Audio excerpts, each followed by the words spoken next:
Hello viewers, welcome back to our channel. இன்றைக்கி நம்ம என்ன பார்க்க போகிறோம் அப்படின்னா, third semester computer science and இன்ஜினியரிங்கில் வந்து டிஸ்க்ரீட் மேத்தமேட்டிக்ஸ் அப்படின்ற சப்ஜெக்டில் 2024 அண்ணா யூனிவர்சிட்டியில் கேட்ட கொஷின்ஸ் தான் இப்போ நம்ம வந்து பார்த்துட்ருக்கோம். ஆல்மோஸ்ட் எல்லாருக்குமே வந்து பார்த்திங்கன்னா இன்னும் ஒரு சில டேஸில் வந்து செமஸ்டர் எக்ஸாம் அப்படின்றது வரப்போகுது. ஸோ அதனால் இந்த ஒரு கொஷின் பேப்பர்ஸ் எல்லாம் அப்லோட் பண்ணுறது உங்களுக்கு வந்து கண்டிப்பாக யூஸ்ஃபுல்லாக இருக்கும் அப்படின்னு நினைக்கிறேன். இதெல்லாம் வந்து பார்த்திங்கன்னா கண்டிப்பாக நம்ம எல்லாருமே பார்க்கக்கூடிய கோத்ரூ பண்ணக்கூடிய கொஷின்ஸ் எல்லாம் தான் இதில் வந்து இருக்குது. ஸோ இதெல்லாம் வந்து நீங்கள் கோத்ரூ பண்ணாலே இப்போ நாங்கள் வந்து நிறைய கொஷின்ஸ் அப்லோட் பண்ணிகிட்ருக்கோம் இப்போ செமஸ்டர் எக்ஸாம் வந்துட்டுருக்கிறதுனால. ஸோ இதெல்லாம் வந்து நீங்கள் நல்லா கோத்ரூ பண்ணிக்கிட்டால் உங்களுக்கு வந்து நல்ல மார்க் எடுக்கிறதுக்கே வந்து ரொம்ப உங்களுக்கு வந்து ஹெல்ப்ஃபுல்லாக இருக்கும்.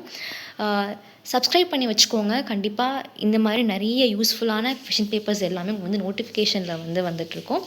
ஸோ அதை வந்து நீங்கள் கொஞ்சம் ப்ரிப்பேர் பண்ணிங்கனாலே உங்களால் வந்து நல்ல மார்க்கே ஸ்கோர் பண்ண முடியும். ஓகேவா? நம்ம கடைசி நிமிஷத்தில் படிக்கிறோமே, இதை பார்த்தா வருமா அப்படின்னு டவுட்லாம் வேண்டாம். இதே மாதிரி நீங்கள் நிறைய நாங்கள் அப்லோட் பண்ணுறதை வந்து நீங்கள் ரெஃபர் பண்ணாலே உங்களால் கண்டிப்பாக ஒரு நல்ல மார்க்கை வந்து ஸ்கோர் பண்ண முடியும். இந்த மாதிரி இருக்குல்ல, இந்த absorption law, isotonicity, property on lattices, இந்த மாதிரி கொஷின்ஸ் எல்லாம் வந்து நம்ம நல்லா பார்த்து வச்சுக்கணும். இதில் உள்ள மேக்ஸிமம் வந்து இதில் உள்ள கொஷின்ஸ் எல்லாத்தையுமே ஃபோக்கஸ் பண்ணுங்கள். கண்டிப்பாக உங்களால் வந்து நல்ல மார்க்ஸே ஸ்கோர் பண்ண முடியும். ஸோ நெக்ஸ்ட் வீடியோவில் வந்து இதே மாதிரி கொஷின் பேப்பரோட பார்க்கலாம். பாய். தேங்க்யூ.